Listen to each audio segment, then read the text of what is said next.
બકરા ઈદના પાવન પર્વને ધ્યાનમાં રાખી સુરતના ભેસ્તાન પોલીસ સ્ટેશન ખાતે શાંતિ સમિતિ બેઠકમાં 50થી વધુ લોકો ઉપસ્થિત રહ્યા. શાંતિ સમિતિની બેઠક દરમિયાન બકરા ઈદના તહેવાર દરમિયાન કાયદો વ્યવસ્થા જળવાઈ રહે તે માટે ચર્ચા કરવામાં આવી.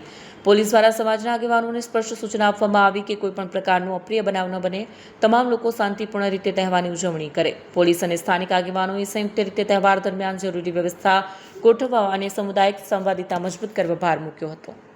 આગામી 28/5/2026 રોજ મુસ્લિમ સમુદાય દ્વારા બકરી ઈદ તહેવારનો ઉજવણી કરવામાં આવનાર છે. આ તહેવાર દરમિયાન કાયદો વ્યવસ્થા જળવાઈ રહે તે સારું આજરોજ ભેસ્તાન પોલીસ સ્ટેશન ખાતે મુસ્લિમ આગેવાનો તથા આ તહેવાર સાથે સંકળાયેલા ઇસમોની એક મિટિંગ કરવામાં આવી.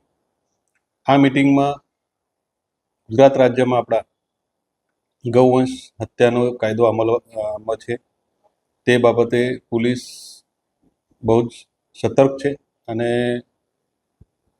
આ કાયદો અમલમાં લાવવામાં કટિબદ્ધ છે તે બાબતની બધાને સૂચના આપવામાં આવી. બકરી ઈદ દરમિયાન જે નીતિ નિયમો પ્રમાણે ધાર્મિક તહેવાર છે એ નીતિ નિયમો જળવાઈને ધાર્મિક તહેવાર ઉજવાય તે માટે તમામને સૂચના આપવામાં આવી અને જે આજે આગેવાન હતા એ લોકોને પણ સૂચનો અમે સાંભળ્યા.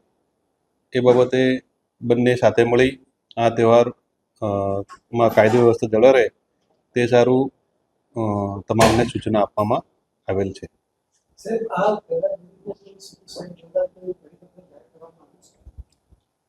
જે રૂટીન જાહેરનામા છે જ હજુ સુધી એવો કે એ બાબતે કોઈ પરિપત્ર નથી, પણ સીપી સાહેબે આ બાબતે સ્પેશિયલ મિટિંગ રાખીને તમામ સૂચના આપવામાં આવેલ છે કે ભાઈ કેવી રીતે આ બંદોબસ્ત સફળતાપૂર્વક આપણે પૂર્ણ કરવાનો.